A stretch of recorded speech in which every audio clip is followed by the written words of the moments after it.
From the MZ Studios Dallas virtual studios in cyberspace, this is Deconstructing Dallas. Greetings, everyone. It's your host, Ryan Trimble, coming to you once again from the guest bedroom here at the Trimble residence. Joined once again by a man who I would never accuse of using the boss button during the NCAA Tournament, Shawn Williams. Shawn, good day, sir. Hey, Ryan Trimble, good day. Did you know that they were moving the first round of the tournament from Thursday, Friday to Friday, Saturday? Totally messed me up, man. Totally had me completely goofed.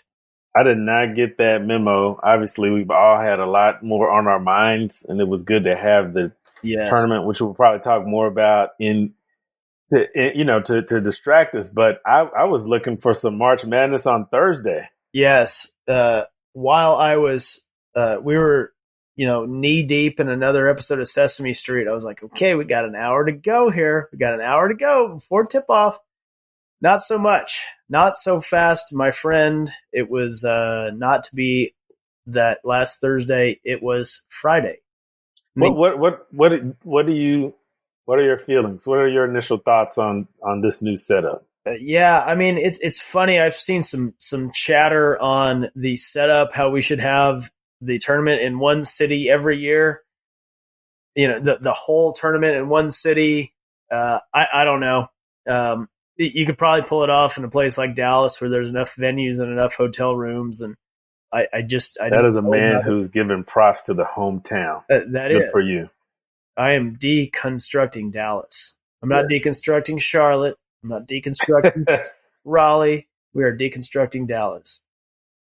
Yeah, I don't know. I mean, I can't tell the difference necessarily watching it. I don't know what it means to all the teams. I think it's a cool idea, especially for where we are now. But I like the Thursday, Friday. And I don't know. I know there's a lot of business productivity that goes down on that first Thursday and also Friday of the tournament. So I don't know if they're trying to water that down, but I missed first round action on Thursday. I did too. I missed going to Buffalo Wild Wings with you, hanging out, maybe spending an extra 30 minutes, getting the extra fries, top off my iced tea one more time. It's a bummer. I mean, look, I'm a guy who grew up, my senior year, it was in Albuquerque, the first round, and I may or may not have taken a buddy down there and paid the guy at the door a couple, $20, and we sat there the whole day watching games. So, I'm a Thursday, Friday guy, but man, quite a tournament it's been. We got a lot of upsets, a lot of Cinderellas still dancing. Sister Jean at it again. How's your bracket, Love Shawn? Sister Jean. You know what? I did not fill out a bracket this year. Yes. And it's probably the first year, not counting last year, that I can remember not filling out a bracket. And I wish I had at this point, but I don't know if I had watched a half of a college basketball game all year. And so I just really couldn't quite bring myself to do it. Yeah, I was still sulking from the way the SMU basketball season ended after showing flashes of promise, perhaps the player of the year in the conference, or who I thought should have been, I know you're shocked, Kendrick Davis, our point guard, who did not. I thought you said that the whole all-conference team should have been ponies. No? I'm sorry. I thought I misunderstood that. I can see where you might have heard that come out of my mouth before, Shawn. But no, it's good. I definitely miss the camaraderie of hanging out and doing brackets. But we'll thank goodness for vaccines and hopefully people still following whatever protocols they're still following, so we can have Thursday, Friday next year to hit the boss button, sir. Well, before we get to our guests, I did want to give a shout out to a current client and former client. It was a really big announcement made when Fort Oak Cliff acquired the former YMCA building, the Moreland Y, on East Ledbetter Drive in Oak Cliff. And that Y had its roots when it opened on Flora Street in 1930 as the original Moreland Y, and was a place where African Americans could go to the Y.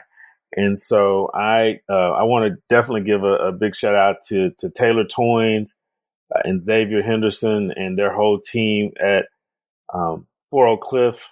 And definitely, we're currently working with the folks at the Y. And it was just really good to see folks that we know be able to make this happen that will really be a benefit to the community.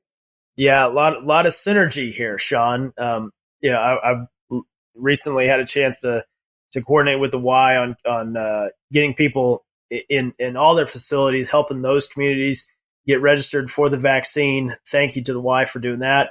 Big shout out to Taylor and Xavier. Taylor, of course, a guest on our podcast series last summer following the George Floyd killing. Where do we go from here? Which was really great. If you haven't listened to it, we'd love for you to go back, take a listen to that 4-part series. We've actually started a new series, cheap plug here. We are currently in the process of producing the follow-up to where do we go from here. So stay tuned for that. But today we have another fabulous episode of our regular programming, Deconstructing Dallas. And we have a great guest today, Shawn.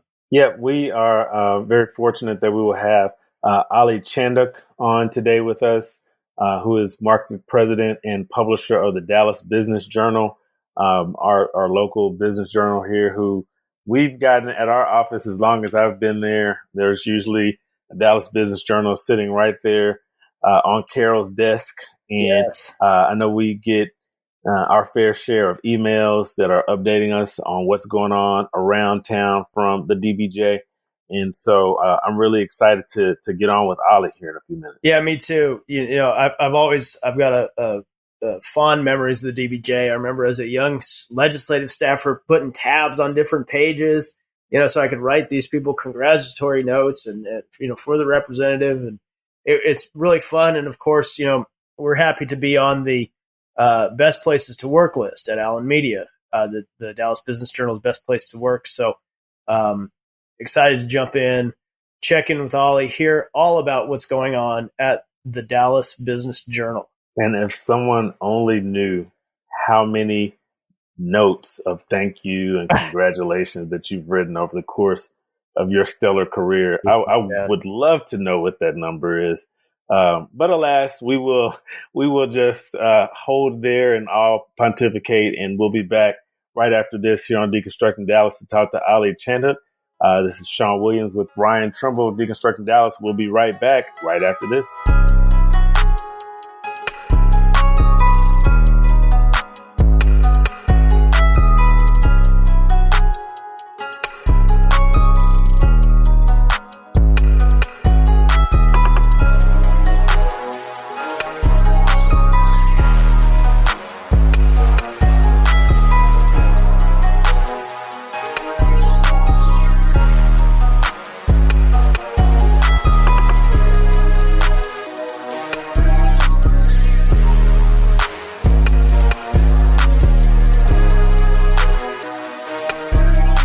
Welcome back, Deconstructing Dallas. Ryan Trimble, Shawn Williams.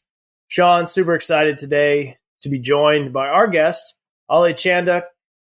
Ollie, of course, the market president and publisher of the Dallas Business Journal. In our opening, I talked about some of my fond memories of being a lowly staffer and doing clippings out of the DBJ every week and giving my state rep all the notes and feedback. So, Ollie, we are super excited to have you. Thanks for coming on. Absolutely, Ryan. Happy to be here. Now, I know you are originally from Toronto, but you've had a long journey and been with the business journals for a while. Tell us a little bit about yourself and how you made your way to Dallas. Absolutely, Ryan. I'm kind of got a really kind of a weird background. I grew up in, like you said, in Toronto, Canada. Parents are from Philippines and from India. They met in Toronto. So somehow I ended up moving to Charlotte, North Carolina for college. That was to play golf full time all year round. And so I ended up in Charlotte, was there for almost 20 years. I started working at the Charlotte Business Journal and kind of, worked my way up. I don't actually have an editorial background. I worked on the sales side of the operation, spent some time there, and then actually moved to the Business Journal's corporate office and traveled nationally. So I worked with all the business journals nationwide for about a year. And then was promoted into the publisher role in Greensboro, North Carolina. So I moved 2 hours down the street. After 4 years there, I ended up here in Dallas in a much bigger market, but really kind of the same job. So here I am 2 years later, publisher at DBJ. Well, DBJ has been around for a long time, 1977, and very respected, obviously, in this region. But can you talk about the team that you've got there at the DBJ here and what your focus is, and even how you guys fit into the larger business journal universe? Yeah, Shawn, absolutely. We've got a team that you got to meet. My group of department heads are very interesting characters. We've got many people know Jeff Schnick, our editor in chief. He's a guy that if you meet him, you won't forget. He's a character. He's probably, I think I texted him yesterday that you're a hilarious genius.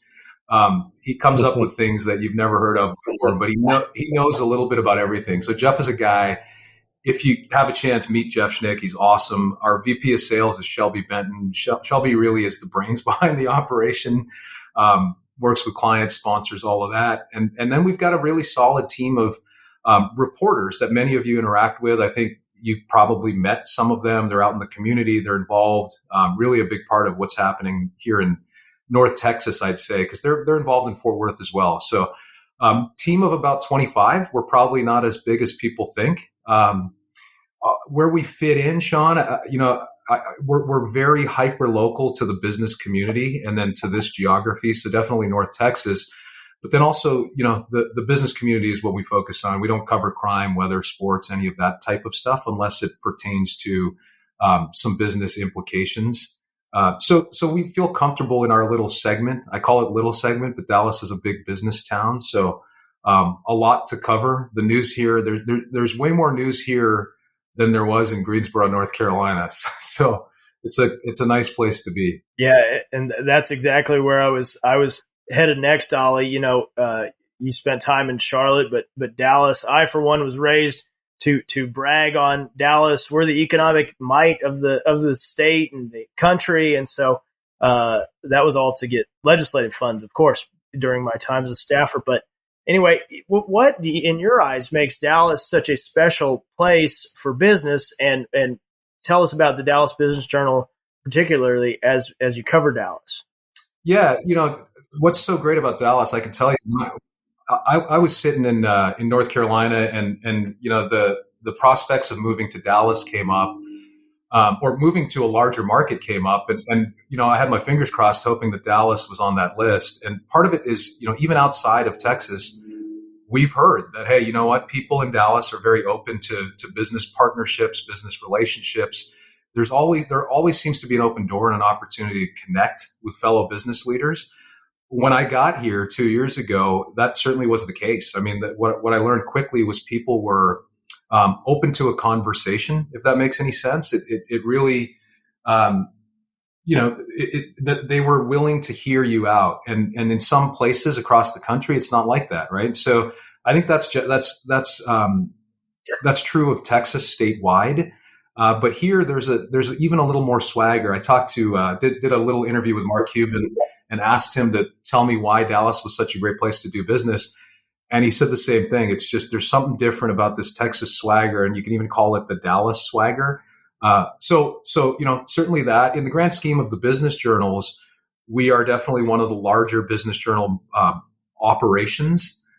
25 people is fairly large for us. Our newsroom itself is 13 or 14 folks. So that is a significant size newsroom.